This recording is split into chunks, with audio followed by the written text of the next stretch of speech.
তাই গুরুরা কেউ শক্তি মন্ত্রের দীক্ষা দিত, আবার কেউ বৈদ্য দীক্ষা দিয়ে আমাদের ধর্মের কাজে যুক্ত করতেন। কারণ ধর্মে নিয়ে বেঁচে থাকো, ধর্ম ডেকে যাও, এটা গুরুরা হয়তো সে সময় থেকে ব্যাখ্যা দিয়ে গেছেন বটে। বহু অসাধারণ ব্যাখ্যা তারা সময় ক্ষেত্রে গড়িয়ে দিয়ে গেছে। আজকে সে সমস্ত দীক্ষাকে আমরা সরিয়ে দিয়েছি, কারণ এই দীক্ষার মধ্যে দেখা যাবে গুরুকে জপ করছি আর গুরুর আরাধনা করছি, তাতে তো কিছুই বুঝে উঠতে পারছি না। কারণ এই দাম্পত্য জীবনে দেখবেন, আমি যা দেখেছি সেখানে আজকে বর্তমান সময় যেটা এসেছে সেটাও একটা অদ্ভুত খেলা হয়তো। কেন এই পরিস্থিতিতে বাংলার দেখবেন রাজনীতির দীক্ষা সমাজের জনগণ তারা গ্রহণ করছেন, কারণ কণ্ঠে কোনো মালা নয়। আর একটা সময় কণ্ঠে মালা নিয়ে কিছু দীক্ষা গুরুরা দিয়ে গেছে, বৈদ্য দীক্ষা, আবার কেউ তান্ত্র দীক্ষা দিয়ে গেছেন। কারণ সমাজকে জাগিয়ে যাও, সমাজকে জাগিয়ে যাও। পুরোহিত তুমি জেগে থেকো, তুমি ঘুমিয়ে পড়লে জগৎ ঘুমিয়ে পড়বে। এটা সময় ক্ষেত্রে গুরুরা একটা আবির্ভাব করে গেছিলেন। আজকে সে সমস্ত ইতিহাস আমাদের বদলে গেছে। আজকে নেতা নেত্রীরা উন্মাদ হয়ে পড়েছে, কারণ বাংলাকে জাগাতে হবে। আর বাংলায় তন্ত্র সময় ক্ষেত্রে হয়তো ভেঙে পড়েছে, আর নেতারা বসে পড়েছে যেন একটা দীক্ষা জনগণকে দিচ্ছে, তুমি আমার ঢল লাবো, ও বলছে তুমি আমার ঢল লাবো। এইভাবে বাংলায় একটি দীক্ষা হয়তো গ্রহণ করাচ্ছেন। এই রাজনীতির দীক্ষাগুলো সমাজের জনগণ সেটা মেনে নিচ্ছে। কেন আজকে সোশ্যাল মিডিয়ার যুগ, আর দেশের মিডিয়াও কিছু চিৎকার করে যাচ্ছে, একই অপর বিপরীত যেন ফুটে আসছে। কারণ এই ধরনের বাংলায় সময় থেকে ভেঙে পড়েছিলেন। কারণ এই রাজনীতি যেটা আজকে বাংলায় সময় একটা দুর্নীতি হয়তো ঘটেছিলেন, কারণ যারা নিচ স্তরের কর্মীরা তারা লুটেছিলেন, আবার তারাই কেউ বিজেপিতে যাচ্ছেন, কেউ তৃণমূলে এলেন, আর জনগণ সেটা তৃণমূলের সাহারা দিলেন বটে। আবার কেউ বিপরীত হাঁটবে, সে হয়তো অদল বদলের খেলা। আর এই খেলার মাঝে জনগণ খেলছে বড় অংশের খেলা, কারণ নেতা নেত্রীরা চিৎকার করে সফল করার পরিকল্পনা নিচ্ছে। এই রাজনীতির জোয়ারে ভেসে যাচ্ছে জনগণ। সেক্ষেত্রে তন্ত্র দীক্ষা সময় হয়তো সেটা গুরুরা দিয়ে গেলেন, আজকে বৈদ্য দীক্ষা তারাও দিয়ে গেলেন। আজকে সমাজ জাগানোর মতন কোনো প্রকল্প নেই। কারণ রাজনীতির যে প্রকল্পগুলো আজকে বসে পড়েছে সেটাও একটি বড় দীক্ষা। সে দীক্ষায় জনগণ গ্রহণ করছে, কারণ একটা সময় জোয়ারে কিছু দিলে সেটা আমাদের কেটে যেত। আজকে দেখবেন একটা খাল, সেটাও তার পরিষেবা নেই। আর সে সমস্ত আমাদের আশেপাশে ডোবা আছে সেগুলো তো ভরাডুবি হয়ে গেছে। কারণ যে সমস্ত জল আমাদের এই অঞ্চলে, সেগুলো আমরা পানীয় জল, আজকে যেটা আমাদের পরবর্তী জেনারেশন কি আসবে জানি না, কিন্তু সে সমস্ত দূষিত জল সেখানে মুখে যদি জলটি লাগায়, তাহলে মনে হয় দেহর মধ্যে যদি কিছু একটা সময় পুকুরের জল আমরা গ্রহণ করেছি, আজকে সে সমস্ত জল দূষিত। কারণ এক একটা কোম্পানি ইন্ডাস্ট্রি খুলেছে, আর সেই খালের মাছ দিয়ে সেগুলোকে ভরিয়ে দিয়েছে।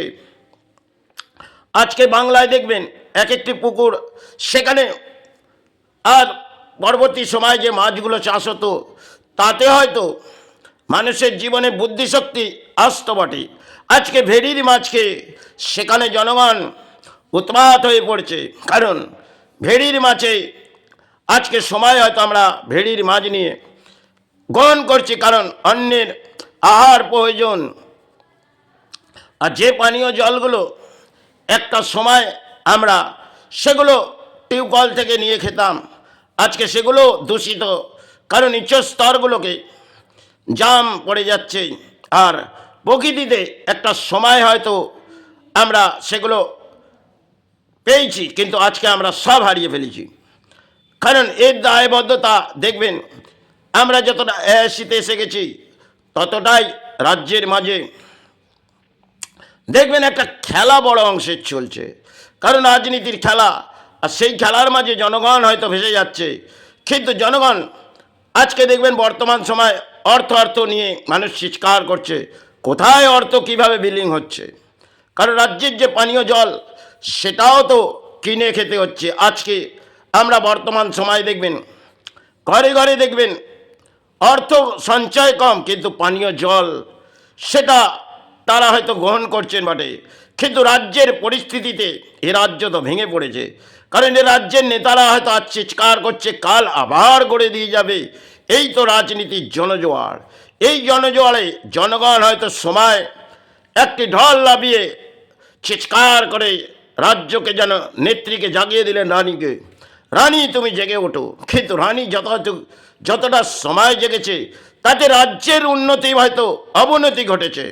আর রাজ্যের নেতারা চিৎকার করে যাচ্ছে, এক একটি সভা করে যাচ্ছে, কোটি কোটি টাকা বিলিং করে যাচ্ছে রাজ্যের অর্থ। সেক্ষেত্রে তারা আজ ভালো বস্ত্র পরে এই রাজ্যের মাঝে রাজনীতির বক্তৃতা হয়তো বড় ধরনের দিচ্ছে। কিন্তু রাজ্যের পরম দুর্ভাগ্য, হয়তো এই রাজ্যের পরিস্থিতি কোথায় আসছে। আজ হয়তো 2026 আসবে বটে, কিন্তু খেলা হয়তো হবে। কিন্তু খেলার মাঝে কেউ, এটা একটা ফুটবলের মতন ম্যাচ, একটা সময় আমরা ফুটবল দেখতাম, আর নেতারা খেলছে হয়তো বড় অংশের, এটাও একটা ম্যাচ। কারণ এই ম্যাচে কোটি কোটি টাকা লাগানো হবে, তাতে রাজ্য দেউলিয়া হয়ে যাক, আমার সফল আসুক, আর আমরা যে দীক্ষাগুলো জনগণকে দেবো সেটাই যেন জনগণ গ্রহণ করুক। এই তো রাজ্যের পরিস্থিতিতে। আর রাজ্যের মানুষ ভেড়ির মাছকে আজকে বোধ শক্তি হারিয়ে গেছে। কারণ রাজ্যের মাঝে দেখবেন যেগুলো আমরা খাচ্ছি, একটা প্লাস্টিক, সেটা পোলট্রি মুরগি, আরেকটি হচ্ছে ভেড়ির মাছ। সময় ক্ষেত্রে আমরা সে চুনোপুটি, এগুলো আমাদের অন্য গ্রহণে কাজে লাগতেন, আজকে সেগুলো তো আর বাংলার মাঝে নেই, আছে ভেড়ির মাছ। তা দিয়েই হয়তো বোধ শক্তি আমাদের কমে গেছে। কেন বোধ শক্তি হারিয়ে ফেলেছে?